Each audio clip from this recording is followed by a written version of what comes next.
I need sun. Yeah, I need sun or I'm gonna go crazy.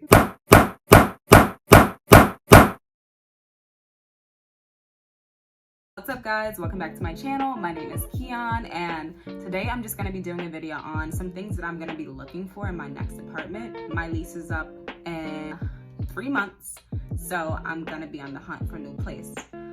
I have been in this apartment for 2 years. It was my very first time moving out on my own. I'm paying my bills. If I don't pay the bills, I'm out on the streets. These are just some things that I'm going to be looking into and some things that you may want to know, but here we go.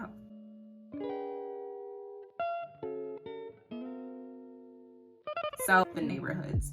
I've been living in Harlem for the past 6 years and I've always been in the same area, so I think I want to try out something new. And I know affordability is always the #1 thing that we talk about, but when you are moving to a new place, into neighborhoods where there have been families there for generations, there's already a sort of like culture going on, you want to see how well and like how comfortable you feel there. Go and visit this neighborhood on a nice day when people are outside, they're out and about, maybe towards the evening, see how you feel, you know, walking in the dark, how, like, do you feel comfortable?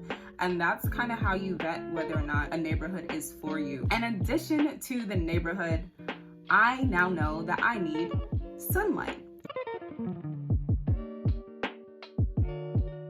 I have one window in my bedroom that is facing the inside of another building, and I get light from 11 a.m. to 11:15. 11 a.m. to 11:15. No sooner, no later, and God forbid it is a cloudy day, because guess who's not getting light? Guess who's not getting light? That is something that I just really didn't know to pay attention to, because when I was in Ohio, my house always had sunlight. When I moved here and was with my grandmother, she was on the 13th floor. We always got light. And then I just didn't take into consideration that depending on where your apartment is placed at on a block and like where it's situated inside of the building, you may not get any sunlight. That had like a huge impact on my mental health this past year, being in a pandemic where you're locked inside. It was cold, so we weren't really going outside. We really couldn't go outside anyway because of lockdown. I need sun. Yeah, I need sun or I'm gonna go crazy. Before I'm even going to an apartment, I'm going on whoownswhat.com and I'm vetting my next management company, because this management company that rhymes with Smartian, they are trash. With Who Owns What, you can go onto the website, you can type in the address of the building that you're looking into. You can see who owns it, obviously. You can see the other buildings that this management company owns.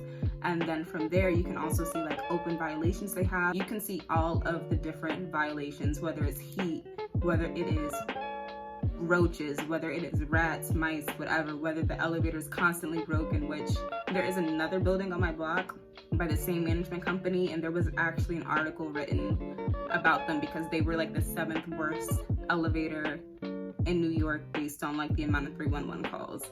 And like the elderly used to be stuck on the 6th floor because they couldn't walk down all 6 flights of steps if they lived up there, because the elevator would just be out of service. Vet your management company.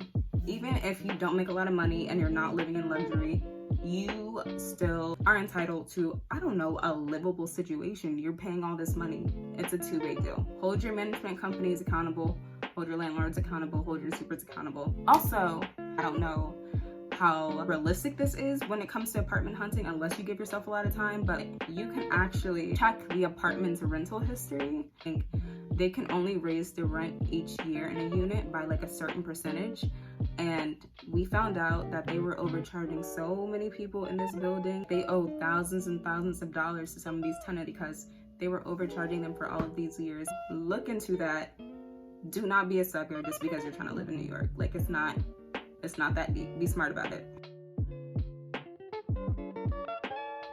The layout of your apartment is very important, and I didn't realize that until I wasted all of my money the past few years paying for Wi-Fi that don't even work. And guess what? We couldn't even move the router because the apartment is a long hallway, no outlets. So the only place the router could go, the living room, which is all the way at the end, very, very far from me. I want an apartment with more outlets.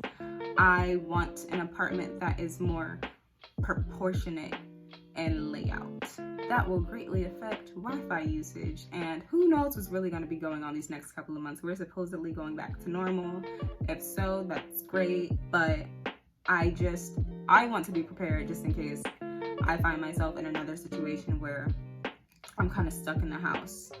I think it's a given. I don't think I need to say this, that obviously I'm moving to a new place, so I want to level up. I want more space. And yeah, I'm just ready for a change. These are just some of the things that I'm going to be looking for in my new place. If you're going to be looking for a new place and you're apartment hunting, let me know what you're looking for in your space. That's all I got. Let me know if you have any questions in the comments.